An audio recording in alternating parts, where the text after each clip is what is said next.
This is Tomás Ramirez from Positive Gains Training, and today we're going to talk about summer cuts, your fat loss checklist.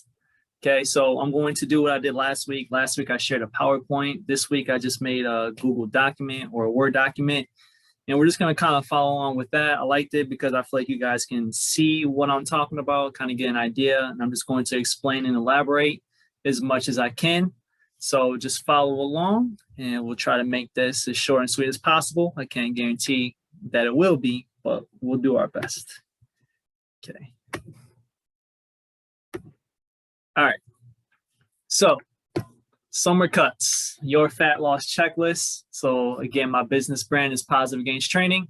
Our motto or statement is Motivate, Educate, Dominate, and Transform. So today we're going to be informing you and educating you. So when we get started, some disclaimers. I do not claim to know it all.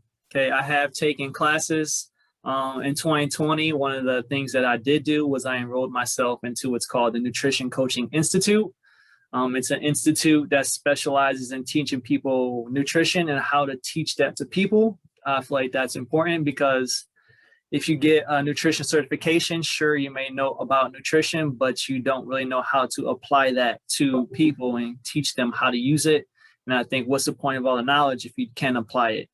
Okay, so I'm not claiming to know it all, but I do have some education, and I'm continuing to keep growing in that, as I have recently, yesterday, enrolled myself into more of a women's physiology class. So ladies, I'm trying to get to know you better as far as how your body works.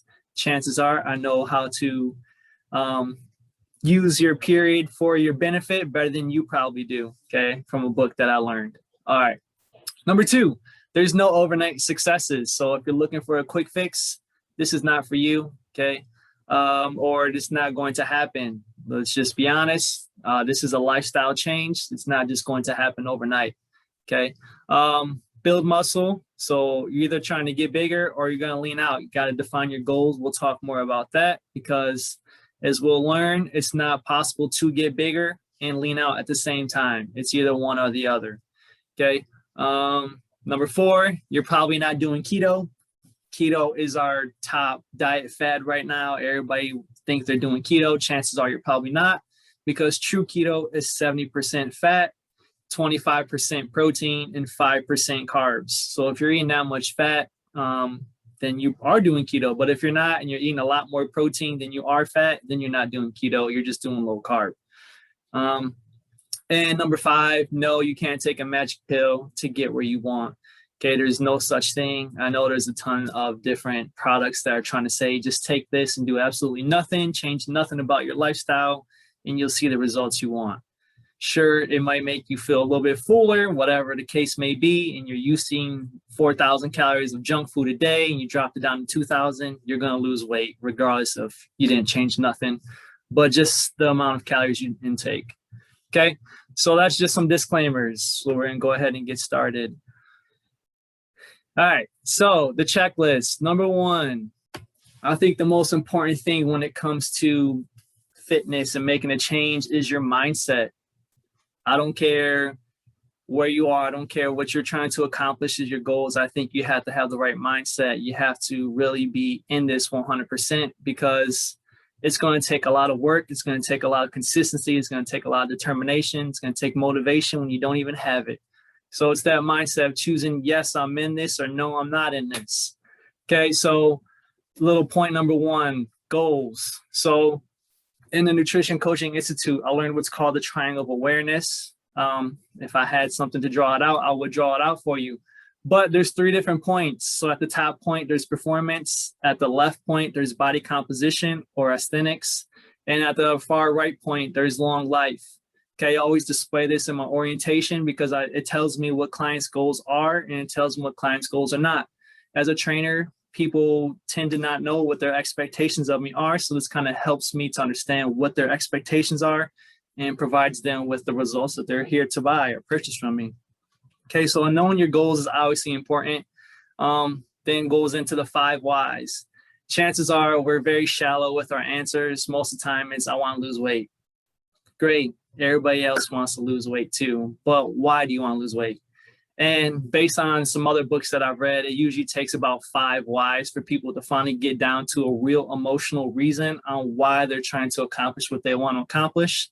So if you don't know the emotional reason of why you're doing what you're doing, chances are you're going to quit within the next couple of weeks. But if you have that emotional reason on why you're doing what you're doing, then you're more prone to succeed, because on those days you don't feel like going to the gym, on the days you don't feel like eating clean, on the days you don't feel like doing what you know you should be doing, then you'll have that extra push because you remember why you're doing this in the first place. Okay, so finding that real emotional why is a big benefit factor. So that could be, I work with a lot of ladies. This isn't a real life scenario, but I can think of one off my head. It could be like a lady comes in, she's like, I want to lose weight. Great. Okay. Why do you want to lose weight? Well, because I want to be toned. Okay. Well, why do you want to be toned? Then she'll probably think about it and she probably won't know off rip. But then as we start to develop that connection, it boils down to she wants to be toned because she wants to be attractive to her husband. She wants her husband to look at her like he used to look at her, or so forth. So that's a real emotional response. That's something that is deep. Like that's something that you're not just going to get right off the get-go unless they're a really upfront person. But that's something that's emotional. It's going to keep you going. It's not just I want to lose weight. Now it's I want to lose weight and look a specific way because I'm losing my marriage because my husband isn't attracted to me. That's a much different reasoning. Okay. It's a much better motivator than I just want to lose weight. Okay. Vision. So vision, what I mean is, do you really believe that you can do this? Because if you don't see yourself actually doing it, if you don't think that you can do it, then chances are you're not going to do it. Okay.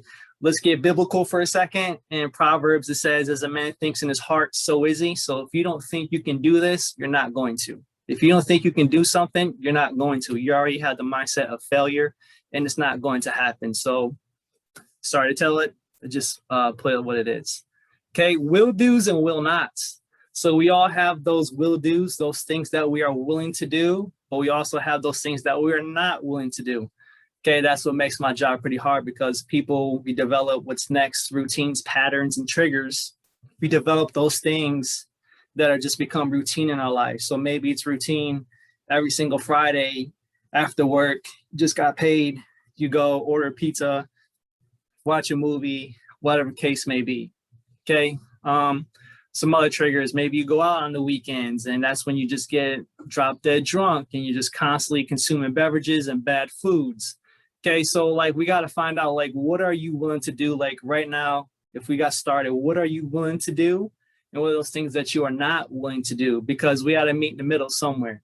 Those things that you're willing to do, cool. We'll get started with those. Those things that you're not willing to do right now, maybe we'll work on those in the future. Okay. That's the difference again between coaching, trying to teach people how to progress towards getting better, versus just, this is the plan. You got to follow this. There's no ifs, ands, or buts about it. You just got to be perfect.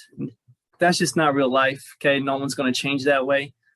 So routines, patterns, and triggers. Again, we all have those routines. We all have patterns. Figure out what yours are. That's another thing that I ask my clients in orientation is, what triggers you? Okay, like what are your stress triggers? What do you know is going to possibly hinder you from getting to where you want to be? Okay, so identifying those. Some of us don't even realize the things that we do. Maybe it's whenever you sit down and watch TV, you just have to have a bowl of ice cream. Like you just have to. You had a long day. Or maybe when you get off of work, you just have to have some type of alcoholic beverage. It's just like in your diet, in your diet. And it's like no way around it. Like this is your routine. You've been doing it for years. Okay. So things like that, you got to identify those things, and not just identify them, but figure out what you can do to replace them. Because if you just identify them and try to get rid of them, it's going to be harder unless you replace it with something better. Okay. So I'll use coffee for an example. I'm not against coffee by any means, but I feel like coffee is for healthy people. Okay. That's a whole different subject. But if you're the type of person who's like, well, I'm used to having coffee, but like your hormones are all out of whack and you come to me training, maybe what you can do is, instead of having regular coffee, we'll buy some natural organic decaf coffee, because you're just tricking your mind. It doesn't have the caffeine, which is messing up your hormones. It still is coffee, still has almost the same exact taste. And in your mind, it's like, okay, we're still doing the same thing. The only thing we did is we took out the caffeine from it, and we're trying to make you a healthier person. Okay, if you just can't do that at all, then we'll try to find something else. Okay, so not just removing, but removing and replacing with something better. Okay, so mindset, are you in it or not? Because this is a lifestyle. Lifestyle means you're not going to be perfect, but you should see some gradual change on the way. Okay, next one. Stress management. One of the biggest things on here. Okay, stress management. So I listened to a sermon the other day, and the pastor was talking about his son who raises deer. Okay, so he has like a deer farm, I guess. And what he said is that one of the baby deers ended up dying. And he took it to wherever you take a dead animal to figure out what happened. And the vet, or whatever you want to call it, said that the baby was stressed. So he died from his stress. Like he internally bled to death because he was so stressed. Okay. I'm not saying that we're animals, but when you overstress, you start to develop ulcers. You start to develop just bad hormonal effects. Okay. So that's our first one. So when you're overstressed, so you take somebody who's super stressed. So if I asked you right now on a scale of 1 to 10, 10 being really stressed, 1 being not so stressed, how would you rate your stress level? And if it's over like a 5, probably even like a 3. If it's over like a 3 or 4, chances are you are a little bit too stressed. Yeah, that sounds ridiculous. You're not going to be a 100% stress-free person. Okay, it just isn't going to happen.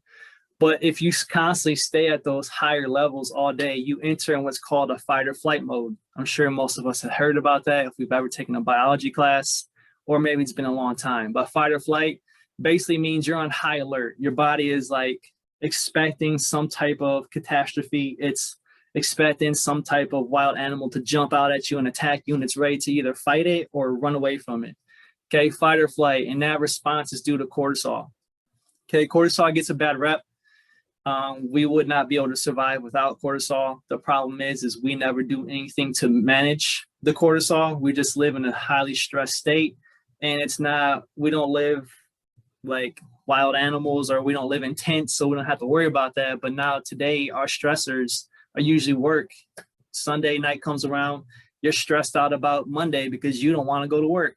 Okay, so you have bad sleep, and then you're like, well, I didn't sleep good. So you wake up feeling tired because why? You were super stressed thinking about the next day. Okay, other stresses, finances, coronavirus, just the world going on. I mean, you can turn on the news right now, and we're praying for Israel and the peace in the Middle East and the Palestinians and all the innocent people being taken, their lives being taken. That's a serious matter, but it's just like everything around us puts us in a stressful state. And that's the same effect that our ancestors had when they was facing a lion or something like that. Okay, your body puts in that fight or flight mode. And if we're always in that, it's not going to take us to the next one. It's not going to think about reproduction. Okay, yes, we're going to talk about sex. So when your body is desiring sex, or you have a natural sexual desire, that means your hormones are flowing properly. Okay, if you have low sex drive, low libido, as they call it, okay, that means your hormones are not flowing properly, and chances are your cortisol is too high. Reason being, your body's too busy thinking about staying alive than it is reproduction. Now, you're like, well, that's fine. I don't really care about sex and all that type of stuff. Cool. But the only problem is if you're trying to go into a fat loss program and your body doesn't feel like it can survive, it's not going to give up any type of fat because it's in a survival mode. So survival mode means that it needs to hold on to as much as it can because there's a chance for a famine, or there's a chance that it might starve, or there's a chance that there's not going to eat the next day. Okay, so stress is really, really important, and it affects that cortisol level. Okay, it also affects insulin. So my people who tend to have midsection weight gain, chances are you become insulin resistant. Okay, that means that your fat cells no longer take in sugar. They like bounces them back out. It's like, no, we don't want that. So what happens? You have to reproduce more fat cells to kind of like balance that out. Okay, so midsection weight gain is very, very detrimental to our health. Okay, those fat cells in our midsection actually reproduce 4 times faster than anywhere else on the body. Okay, so sure, you might have big arms or whatever the case may be, but your midsection is going to reproduce much faster. than anywhere else. Okay, so it's really important to manage that stress. So if you're not doing anything to manage the stress, then I highly recommend you look into that before you start a fat loss program. Okay, so if you're an already stressed person, if you was to be honest with yourself and rate your stress level on a consistency, so every single day, for the most part, if you live at higher than like a 5, so you're like a 6, 7, 8, 9, 10 every single day, chances are you are not ready for a fat loss program, because everything you're going to do is kind of going to be in vain. Okay, because your body doesn't feel comfortable giving you what it wants. Okay, I always say this analogy as well. We are blessed to be able to paint, if you will, or sculpt our body how it wants, because your body doesn't care how you look. Your body doesn't care how much you weigh, as long as it survives. Okay, so we are blessed in that sense of being able to sculpt it how we want to, as long as everything else is in order. Okay, training and overtraining, we'll kind of get into that as we get into the training section. But long story short, if you're a super stressed person and you think that you're going to combat your stress by working out, yes, working out is a stress releaser, but you're taking a super stressed person, putting them through a super stressful workout, and that's just going to reproduce even more stress. Okay, so you got to have balance. You can't just go to the gym, go hard every single day and expect to see some results. Not going to happen. Okay, so the main point I want you to get for that, if your body doesn't feel like it can reproduce, if your body doesn't feel like it's comfortable in its surroundings and you're a super stressed person, don't expect to change. All right. Next, sleep and recovery, close number 1 as well. So sleep and recovery, this is the only time we are doing absolutely nothing.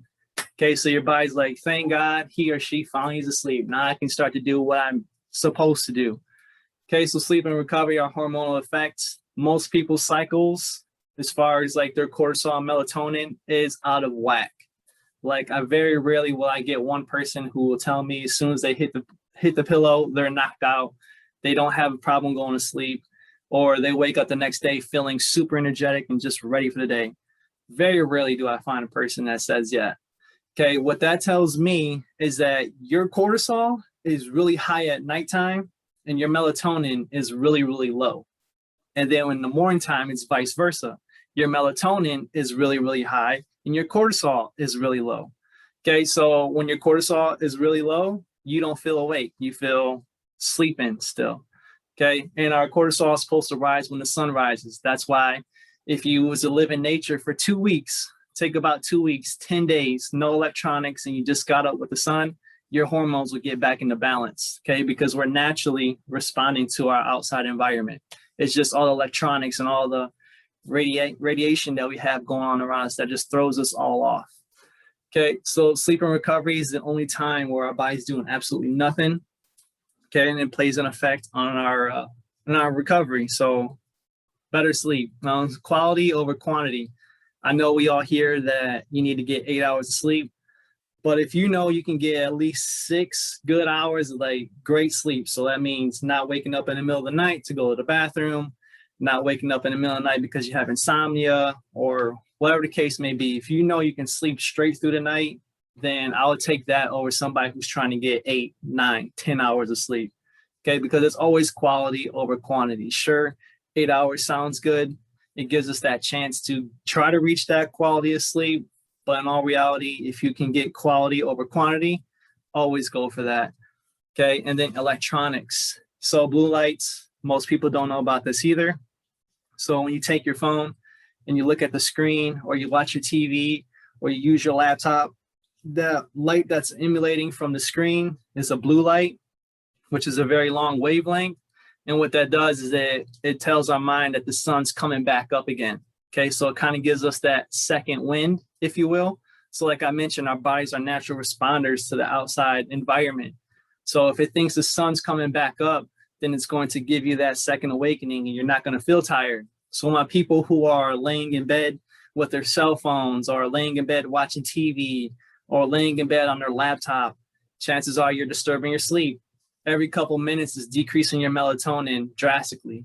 Okay, so again, like I mentioned earlier, your cortisol is supposed to decrease and melatonin is supposed to increase. Now you're switching the cycle. Now your cortisol is increasing and your melatonin is decreasing. Then you wonder why you can't go to sleep at night. Okay, so the best suggestion for that is practice a sleep routine. Okay, make it a point like, okay, I know I'm going to try to go to bed at this time. And when I'm going to practice, I'm going to try to go 20 minutes before I go to bed. I'm going to try not to use any electronics. Okay, just start there. It doesn't have to be something big. It doesn't have to be like, I'm going to get my TV out of the room. I'm going to put my phone in another room. All that's great. And you should eventually work yourself up to that. I don't practice that, let me be honest. But that is one of the tips that I've heard from people who are more knowledgeable than me, is that your TV, electronics should not be in your room. Because again, going back to routines and triggers, when your body adapts to its environment. So maybe for you, when you think about your room, you think about relaxing, watching TV, and eating junk food. So when your body goes into that room, automatically the switch is on, like, okay, it's time to relax, watch TV, and eat junk food. It's going to remember what you usually do at that time. So now you got to break the pattern and replace it with something else. Okay, our bodies are incredible. They remember things. There's things that trigger us, that make us happy, that make us have old memories. Okay, so you got to figure out what those things are. So again, start somewhere simple. Just 20 minutes before bed, I'm not going to use my electronics. I'm going to read a book. Okay, so I just eliminated something. 20 minutes before bed, I'm not going to use my phone. I'm not going to watch TV. I'm not going to use my laptop. Instead, I'm going to actually grab a paperback book and I'm going to read it, because that's going to make my mind tired. It's going to make my eyes work, which is going to make me even more tired. And it's going to help my melatonin levels rise, contrary to cortisol. Okay, so just practicing that. So sleep and recovery, very important, not really talked about. Okay, next. Nutrition, calories in, calories out. I think we all hear about this. As long as you have a calorie deficit, then you're good. That's all that matters. All reality, yeah, that's it. Like I mentioned earlier in the beginning of this video, you take this magic pill, you usually eat about 3,000, 4,000 calories a day. That consists of going to 2 fast food restaurants per day, maybe 1 salad and a whole bunch of sugary beverages, your iced cappuccino, your Cokes, 2 Cokes, maybe even an additional pop that you buy at work. Okay, all those calories, and you take this magic pill and it makes you feel fuller. So now you're not eating as much. It will work, because if you go from 3,000 down to 2,000 or 1,800, that's a calorie deficit. Okay, eventually over time, you're going to lose weight because your body's used to getting this much, but now you're getting this much, and it's a reduction. Okay, so don't let the commercials fool you. Sure, any diet will work as long as it's a calorie deficit. So it doesn't have to be keto. It doesn't have to be whatever else is out there. Okay, but let's get into a little bit more specifics. So macros. So we got our proteins, we got our carbs, we got our fats. That's our macros. Those are our big nutrition that make up everything else that we eat. Okay, tracking. Yes, I highly recommend you track. I know some clients get worked up. That's a stress trigger for them, seeing how much they're eating, constantly having to track everything that they eat. I get it. It's tedious. Sure. I know I don't always do it 100%, but again, I'm not specifically trying to shred a whole bunch of fat. Okay, I've eat the same amount of food for so long that I can pretty much almost eyeball how much a serving is and how much it is. Do I still weigh my stuff out? Yes. Do I still track it? Not always, but do I weigh my stuff out? Almost all the time. Okay, so tracking, we have to have that precision. Okay, so the analogy I use for that one is you're jumping your car, you're about to go on a trip somewhere, okay, and your gas meter is broken. Well, how much gas do you have to start? This is how many miles. Say we're going to California, like over 1,000 miles. Well, I'm not going to know if I need to refill. I'm not going to know when to refill. And I'm possibly might just run out of gas because I have no idea where I'm starting from. And that's where most people are. They just don't know. I don't eat that much. What the heck does that mean? Okay, just because you don't eat that much, quote unquote, that often, doesn't mean you don't eat a lot. If you're gaining weight, you're eating more than you're burning off. And chances are when people actually do start to track they do start to weigh their stuff out, they're shocked by how much they actually are eating. Okay, my favorite thing to do is show a bowl of cereal. Seriously, you probably eat about 2.5, 3 servings in one bowl of cereal, and then you eat 2 of them. Okay, so you might not eat a lot in one sitting, but chances are you're eating a lot of portion-wise. Okay, so tracking is very, very important. Tedious, yes. But if you want that precision, if you really want this, then this is something that I don't see no way of getting around unless you're going to follow your meal plan to a T. Okay, and hydration. Hydration is important because if you're not hydrated, you feel like crap, you start to get headaches, your performance starts to go down. And then secondly, you're not moving all the food that you're consuming throughout your body. That's what you're trying to do. You're trying to push all that food throughout your body so it can be digested and consumed when you need it. Okay, so if you're not hydrated, super dehydrated, you're not going to get what you want. And secondly, it also helps contribute to being leaner. Okay, so drink your water, stay hydrated. Now, hormonal effects. So we're going to kind of tie this back into the stress management. So I mentioned in the stress management about cortisol. So take a super stressful person, works a super stressful job, never knows when they're going to get off of work. They just pile it on of work, okay? So their cortisol is constantly up. They come to me like, hey, I started gaining this much weight. I have a sit-down job. I don't really do much, but just sit down and I'm just, they're not going to tell me they're super stressed, but I'll get it out of them because of the orientation stuff. But I figure out they're super stressed. They're like, I want to start working out 3-4 times a week. Great. And then you tell them, okay, well, what are your goals? I want to lose fat. Okay, well, how much are you currently eating? I have no idea, not that much. Okay, all right, great. So from there, I have no idea. I don't eat that much. Now my job is like, all right, so let's figure out what's called BMR. Let's figure out TDEE. Okay, those are just fancy equations. Everybody has a different number. It's just an estimate about how much calories you need to survive and do the activities that you do. Okay, it's not pinpoint, it's not 100%, but at least it gives us some type of an idea opposed to I don't eat that much. Okay, anyway, take it back to the topic. This person wants to lose weight, super stressed. They want to exercise 3 to 4 times a week. So that's telling me cortisol, cortisol, cortisol. And then like, well, I want to lose body fat. To lose body fat, you have to be in a calorie deficit. Calorie deficit equals increase of cortisol. Why? Because you're not meeting the body's demands of the calories it needs. So you're telling me you want to add cortisol to cortisol on top of cortisol. So what are you going to get? No results. Then what are you going to say? This trainer sucks. Then what are you going to say? Don't recommend him. Okay, what are you going to do? I'm going to go find someone else who's going to give me a 1,200 calorie diet, and I'm just going to end up destroying myself in the long run. Okay, so there's a lot to consider here. It's not just calories in, calories out. Okay, so I'm going to give a big shout out to Connie. I don't know if she's watching because she has truly, truly trusted the process. So last year, this time, we really, really kicked it into full gear with her nutrition and just training and all that type of stuff. Her goal was to lose 20 pounds before her anniversary. Okay, and I told her this is not going to be easy. This is what we got to do and all that type of stuff. Okay, she trusted the process in the sense of we had to reverse diet, meaning I had to increase her calories and possibly have her gain weight before we went to a calorie deficit to get her to where she wanted to be. Reason being is we had to get her body in a comfortable state to be able to lose weight, to feel secure, to feel like it wasn't in starvation mode, to make it feel like it could reproduce. Okay, so there's a lot more than calories in, calories out. There's a lot of information that goes into this.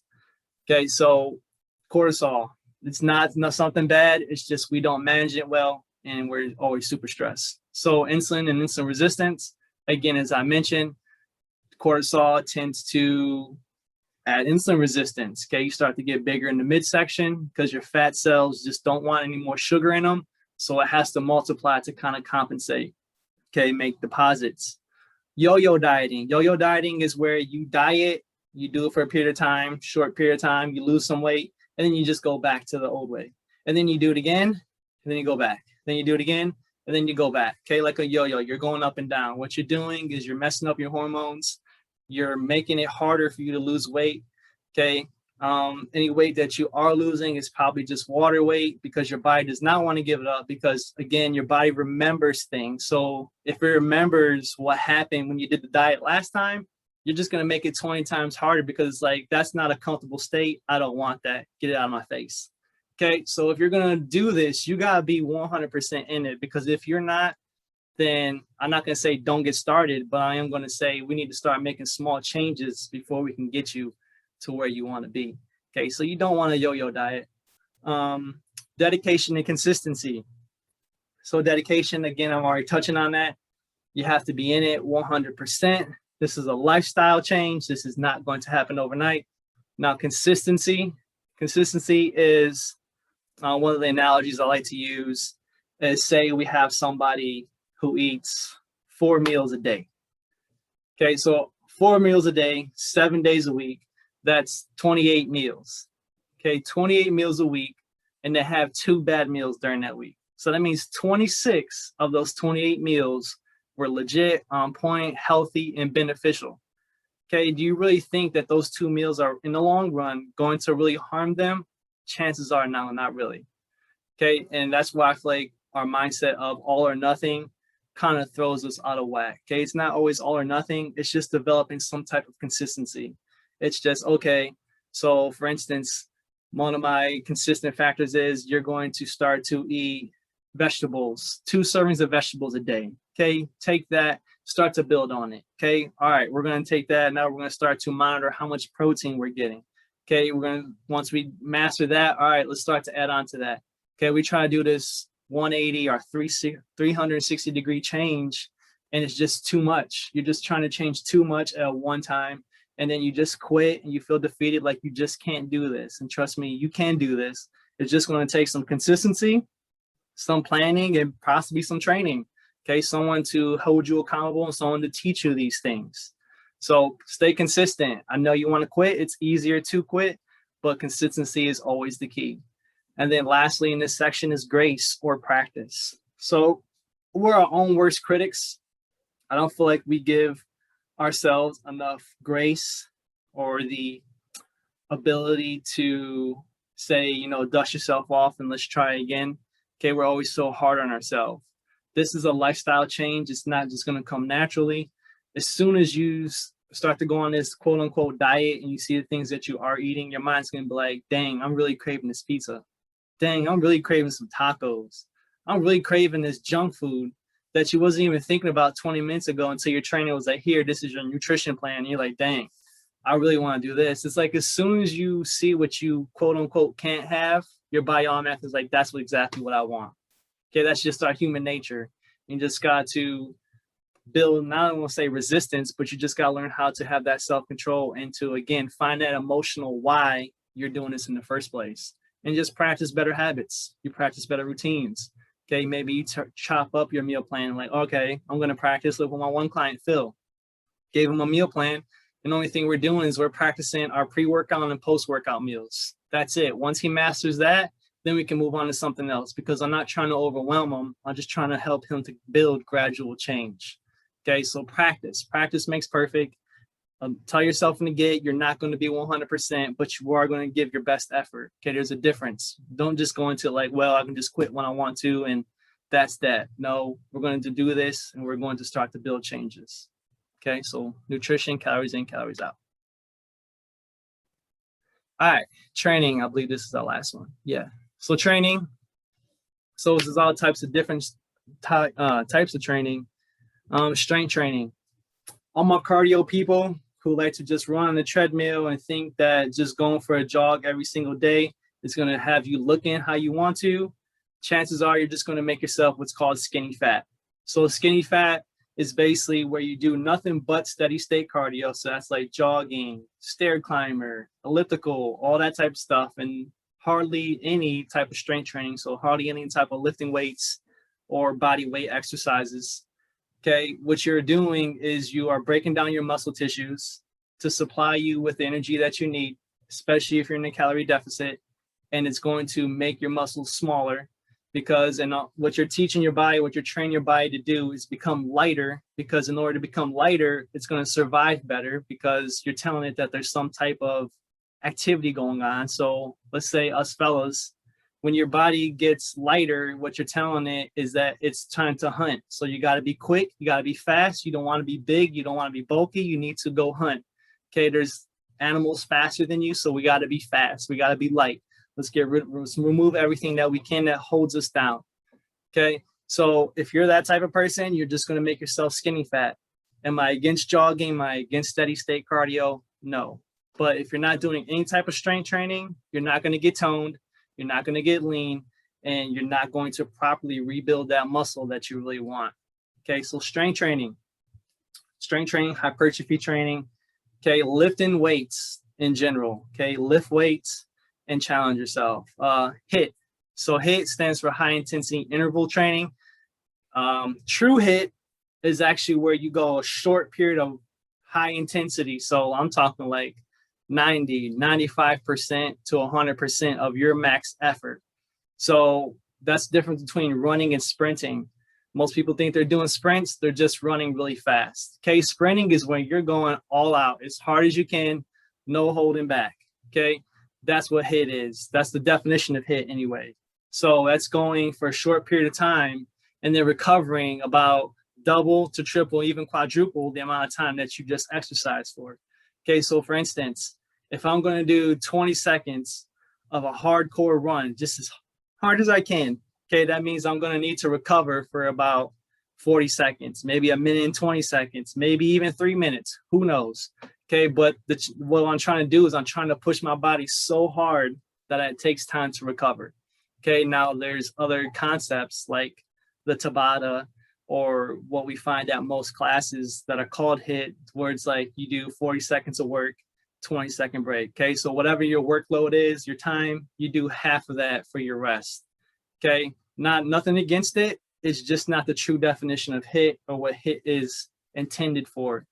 Okay, that's a great way to build endurance. I love teaching those classes. I love doing those classes. Okay, but if you really want the high intensity interval training, jump on your treadmill or go outside, run as hard as you can for as long as you can, and then take a break for about double or triple the amount of time that you worked for. Now you're doing HIIT. Okay, but you have to go as hard as you can. All right, steady state cardio.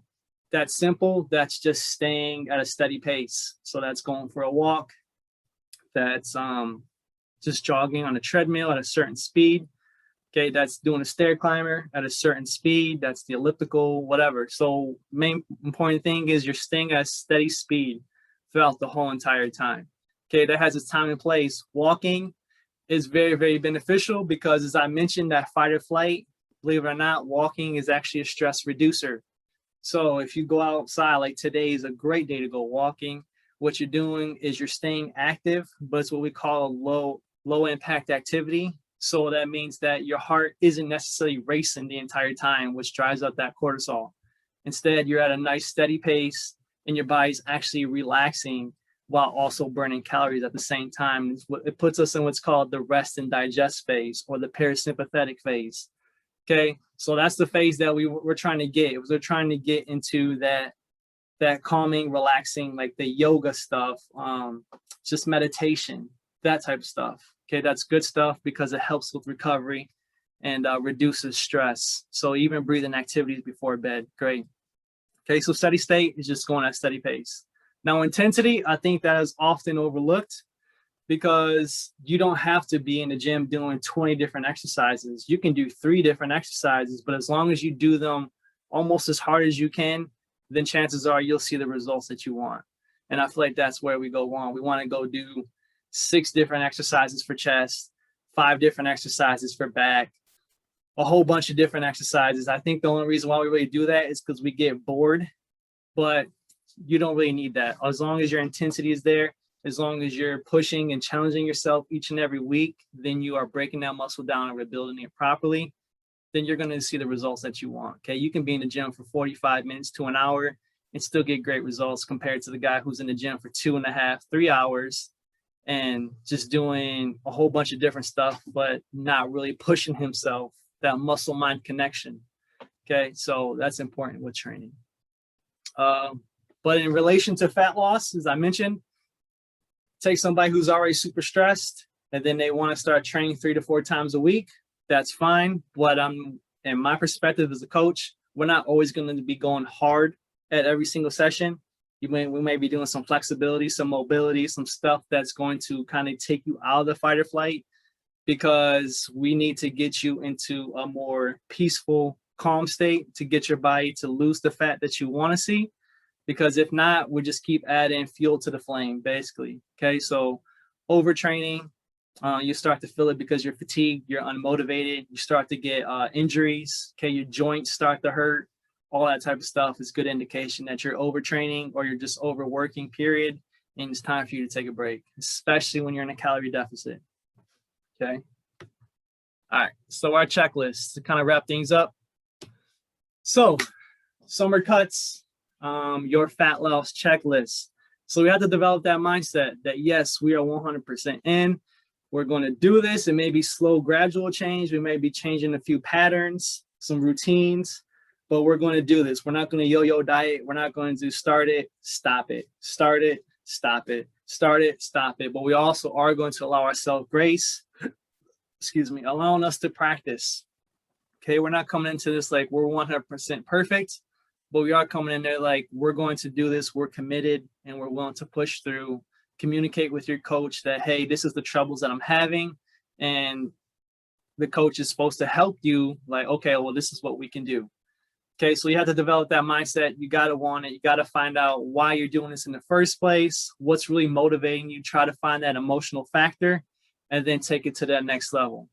Okay, stress management, one of the most important ones, because if you are a super stressful person, so if you're living in that fight or flight almost every single day for prolonged periods of time, then you are just damaging yourself internally. And if your internal is not healthy, quote unquote healthy, then it's not going to give you what you want. So if your body doesn't feel like it can reproduce, if it doesn't feel like it can survive, if it feels like at any moment it's going to go into starvation or there's going to be a famine or it has to protect itself, okay, it's not going to release anything. Okay, so everything that you're trying to do is kind of almost in vain. Sleep and recovery. Okay, so we have to recover. I think that's under talked about because it's always all about going hard. It's always all about pushing yourself to the next. But I feel like just as hard as you train, you should be recovering. And that's something that I need to practice myself more. I bought myself a massage gun. So now I've been using the massage gun. Okay, some good things to do is to take some Epsom salt baths. Okay, practice good nutrition before and after you train. Okay, making sure you're getting good quality sleep. It's not always about quantity. I'm not saying you need to aim for 8 hours, but if you know you can get 6 hours and good sleep, I'll take that over anybody who's getting 8 hours and constantly tossing and turning, getting up and going to the bathroom. Okay, now I know there's different health conditions and people take different type of supplements or medications, okay, that kind of affects that. And that's something that I want to learn more about and how to combat that. But right now, those are just my tips. Okay, taking a shower before bed, cutting off the electronics, okay, because of the blue light, reducing that down, and even taking some type of supplement. I'm not going to say melatonin, but I did find one called Calm that's high in magnesium, and magnesium helps us to relax, okay? So just finding some type of sleep routine, some sleep pattern to focus on recovery, okay? Because we want our muscles to be recovered and we want our body to feel secure and safe that it can give us what we want as we give it what it wants. And then next one, nutrition, calories in, calories out. Okay, we gotta know our macros. Obviously, we need to be in a calorie deficit. Yes, of course, but protein is always going to be king when it comes to a fat loss. Reason being is we can't necessarily build up muscle mass, so you're not going to get super big.